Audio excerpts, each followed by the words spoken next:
I wanted to ask you about a Frisco rumor I heard back in high school. Okay. That you have helped several rappers from outside of the Bay get their chains back.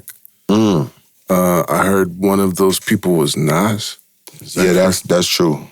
Nas came out here. I didn't know him, but I was just a big ass Nas fan.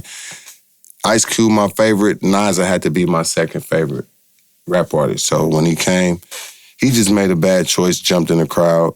I seen him. They was attacking him when he tried, right after the show. He just killed the fucking show. Like, where was this? This was on downtown Frisco somewhere.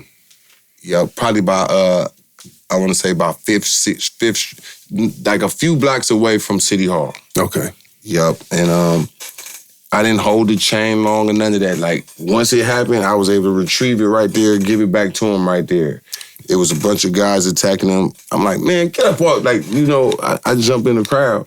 But I got niggas with me, too. So I guess they seen that, so they kind of fell back. I grabbed them, took them upstairs, let them get, and then shit, yo. So that was like a respect thing.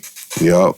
And then one day I end up getting some of his old songs that he wasn't using and doing that shit with Game. Yeah. Because I was the Nas fan. Like, the Nas shit like that, once he saw me again, but I never ended up with the relationship.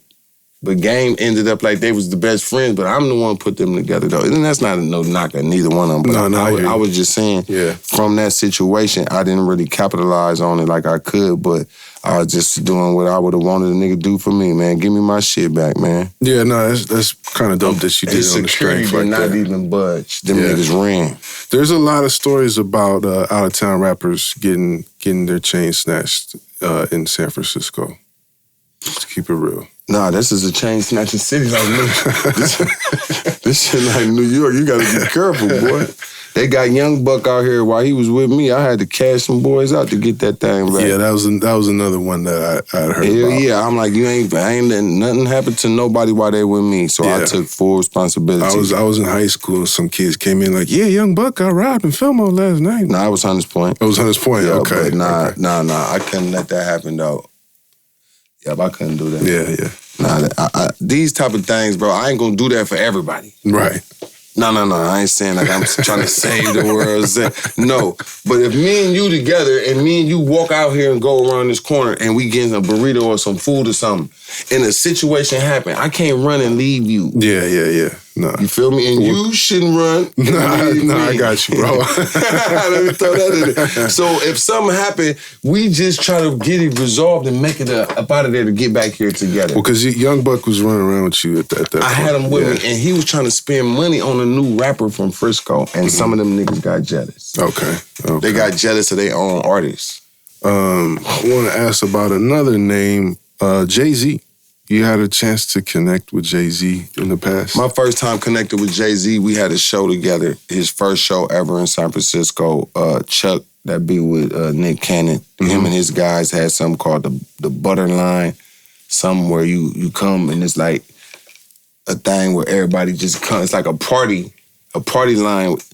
Basically, they booked Jay-Z and Dame Jazz. That show, he was signed to Freeze, who was signed to Priority. Ain't no nigga like the one I got. Yeah. The first, before Rockefeller, it was called Freeze. Well, it was a label that helped them get distributed through Priority called Freeze. So we talked about that, and he was saying how he's finna spin off from that shit. Like, that's really the base of the conversation. Like, we talked, he knew who I was. We signed to Priority together. He knew who Quinn was, he liked the Quinn, all the shit. Yeah, so that's my beginning with Jay-Z, for sure. And so did he also, because he's another businessman, CEO type, did y'all build on that level too? No, we just discussed being on Priority Records. Okay. Yeah, we didn't talk about strategizing, none of that. But he definitely said, I'm finna spin off because I need to get my own label. Yeah. And that's when Def Jam gave him a 50-50 joint venture and a lot of millions to come over there because they the one distributed the single, Ain't No Nigga, for the, either it was the Nutty Professor or it was Nutty Professor. It was Nutty Professor. Ain't no nigga like the one I got, yo. So that's like, oh, if I could have had Game Recognized Game on that, it would have boosted it so much more. But back then, I didn't know about shit I should have been asking for. I was too young. Yeah. I was just happy that they gave me all the money, and I liked it that. Yeah, for sure. Anybody would. And then, kind of strangely enough, at some point, Memphis Bleek decides to come out with Get Low records of his own. That was something that I think he was just doing, trying to take a shot at us. For whatever reason, I don't know how we ended up on his radar to feel like he gonna take our shit. But once we start communicating and he like, nigga, this is my shit. I'm the real Get Low. I'm like, hold on, wait a minute. Nigga, you ain't even got an album out, bro. Come on, bro. So a couple years go by, then we finally see each other. And he with Jay-Z. I'm with Young Buck and 50 Cent at the Summer Jam. I think this 2004. No, this 2002 or 2003. Yep, Santa Clara. And we had some words, and it looked like it was finna go down. And Jay-Z like, hold on, man, what's going on, man? Look here, man, if this shit ain't about no money, man, this ain't about nothing, man. I'm like, nah, man, you know, he like, bro, y'all gotta work that shit out, bro. Y'all gotta work that shit out. I was like, that's the second Jay-Z interaction. Because I'm with Buck, and Buck, he like, man, fuck this nigga, you know what I mean? Like, Buck he wasn't amping me, but I'm like, bro, the man trying to play me like, bro, press on this nigga. So when I start pressing, Jay-Z pressed back like, hell nah, man, y'all ain't finna do that right here, bro. Y'all gonna have to talk about this shit, work it out. We never did, but that's. Well, I don't think anything came of his Get Low. He didn't pursue it right. Yeah. He didn't care. I mean, imagine being Jay-Z, little homie, and you don't even have a record label going. He didn't even take, maybe, you know what? A lot of people don't care about the other business shit. I want to be a rapper. Yeah. Rappers don't have to do all the work. I want a manager. I want an agent. Yeah. That is something that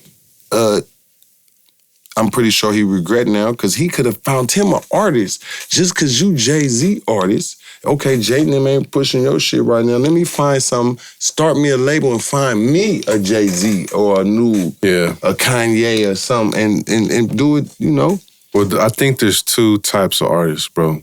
I think one type needs people to put them on, needs people to do shit for them, needs people to point them in a direction, and all they want to do is make music. Where the money at? And then the other, yeah, exactly. And then the other type is a person who's like, I'm gonna figure this shit out. I'm gonna get it done. I'm not gonna wait for someone to put me on. Recognize where you got the game. We got our own style, got our own slang. Northern California is a West Coast thing. This is the history of the Bay. Recognize where you got the game. We got our own style, got our own slang. Northern California is a West Coast thing. This is the history of the Bay.